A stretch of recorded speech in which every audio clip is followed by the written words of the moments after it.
Alison, how do you think Minister Shane Ross has been doing in the middle of this bus strike? That's an interesting question. I suppose part of the thing he's been criticised. The union said yesterday that he just walked away from it. He'd withdrawn. No, I mean, he's in a very difficult position in that we traditionally, or in the past, have had the situation where we had the sort of Bertie Ahern being the person who comes to mind, sort of rode in at the sort of the crucial moment and sorted it all out. And as we saw during the boom period, then that we had national agreement talks where both the government side and the union side, served to spend an awful lot of the money in the national purse, which is part of the reason why we ended up where we did. Whereas we're now trying to spend a lot of money on wages. Yeah, we're now trying to, I suppose, try it in a new way, a way that we're not used to. There's still expectations by people of the old system coming into place, which is why Shane Ross comes under pressure. But while Shane Ross may not, as he says, come in with the national checkbook, I think there are other things that he could be doing. I would agree with that approach of not coming in and trying to solve it by spending money. Though, if you're just creating problems there for other sectors.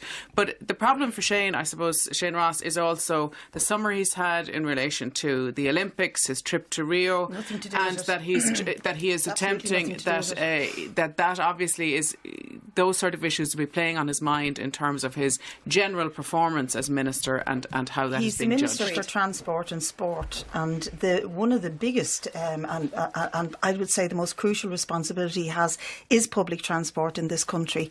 Now, when he talks about I'm not taking out the chequebook, people think, he's not going to sign for another 6-7 million a year to pay the bus workers the 6% they're owed since 2008 and a reasonable 5% per year for the next 3 years. But what's actually happened is since 2008, the subvention to Dublin Bus, which was one of the lowest in Europe anyway for a public transport system, went from 86 million down to its current 57-point-something million. So you were saying he could increase the subvention? Absolutely. He could give a commitment not to cut it anymore because he has an input into the budget, and he could increase and restore the cuts that were made in the last few years. So it would be another way to skin the cat?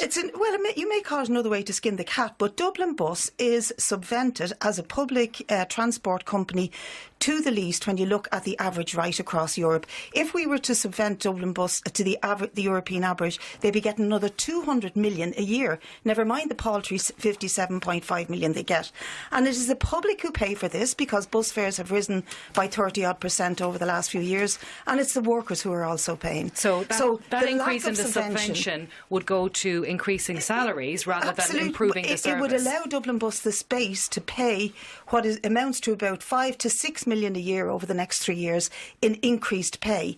Now remember this, bus drivers are not like vulture funds or REITs or the sort of apples that come into this country and make arrangements with government not to pay tax. They pay every penny in tax, and any increase they get in their wages they spend in the local economy, just like nurses, teachers, drivers, workers in general. So to say that this is kind of somehow going to break the bank, opening the chequebook to bus drivers, is completely dissing his responsibility. He is the Minister for Public Transport. He has to get onto the NTA. For example, the NTA last year, the National Transport Authority, took 2 million back from Dublin Bus because they were doing well. They've made profits over the last 3 years consistently. Yeah, I heard the union saying that. And the NTA took 2 million back from them. Now, the Minister can intervene and say, give them back that 2 million and don't cut them anymore if they're doing well. And by the way, when it comes to the budget, I'm going to insist that we restore the subvention to a decent level. Okay. You can't even restore it to a decent level. As I say, the average in Europe is 200 million above what Dublin Bus is. This dispute is going to be resolved the same way that all industrial disputes are resolved talks between management and unions. They get on with it. Yeah, but unfortunately we have this Mexican standoff between the two of them. The Minister could strengthen management's hand. Let me speak. I think the Minister should intervene. He seems to think that his only obligation or his only role in bringing the sides together is to come with a chequebook. There's much more to being a Minister than simply writing cheques. He should be bringing in the management of Dublin Bus. He should be separately bringing in the leaders of the trade unions. He should be trying to put in place a mediation process if the Workplace Relations Commission isn't working to ensure that there are talks. And unfortunately, but we're told time and again, Jim, that the Workplace Relations Commission or the Labour Court, they're the only places where that can be done, that it's not the Minister's place to do that. There's hundreds hundreds of thousands of people in Dublin who are hugely disadvantaged by the failure of Dublin Bus to deliver a service. We have got to ensure that their interests are represented. The workers are being represented by the unions. Management are representing the company. Somebody has to speak for the passengers. And that's the obligation of Shane Ross. And I'm afraid I like Shane a lot, but he seems to be displaying the early stages of Stockholm syndrome. I think these civil servants have got him. Listen, I think has he been captured?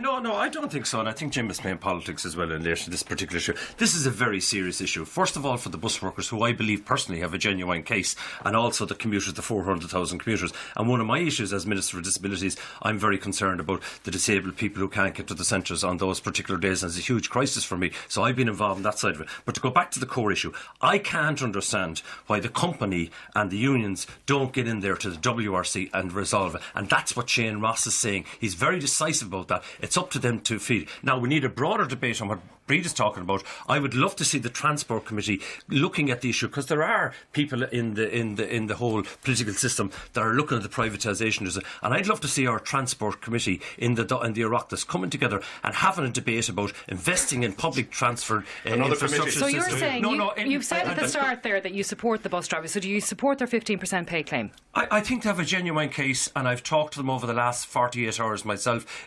Some of them live in my constituency. Some of them are supporters of mine. I think they have a case. But the way to resolve it, Claire, is to get in there to the WRC, sit down and hammer it, and no preconditions to talk. That is the way to resolve this issue, and that is Shane Ross's position as well. Okay, Alison, you want to come in there? Well, it's just, isn't it? It's the wider issue. You read things over the last few days of Pascal Donoghue speaking about the very limited amount of money that he has available in the budget. You're looking then at a 15% pay claim. If that were exceeded to, where does that end up? You even bring it back to the narrative Look what we the had Lewis drivers during the general election, with what Fine Gael were saying in terms of the promises that they were making. So it's like the maturity of the political conversation or not. That do we make the decision? Do we want to spend money on our health services? On housing, or do we want to give extra money? I'd encourage the leadership of the trade union movement to get it. I make a plea to them, and also to the company: sit down, hammer out a deal, and support.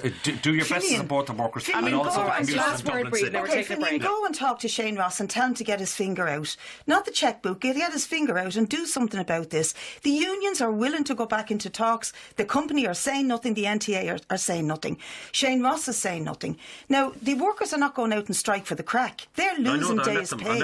They're struggling, and there is a serious cohort of Dublin bus drivers who are not on 40,000 a year, who are on 30, and who work all weekends, who are on a special shift and will stay on that pay rate for a long period of time. Yes. Is there any one of us sitting around this table that's on 30 grand and works all weekend and do you and think works I'm not late bringing tonight? that message to And the government? that level of sympathy for workers has to be got across. Shane Ross is ignoring it, and Alison put her finger on it. What they're terrified of is the knock-on effect of giving the Dublin bus workers 15% plus what they're owed, which is 6%. How will that affect DART? How will that affect Irish Rail? How will that affect nurses? Bríd, how will that affect teachers? What about the logic of that money? Alison, let me finish my point. Let me finish my point because you started and I'm just finishing it for you. They're worried about that knock-on effect. The truth is, however, that throughout the years of austerity, wealth has grown in this country in the hands of a few.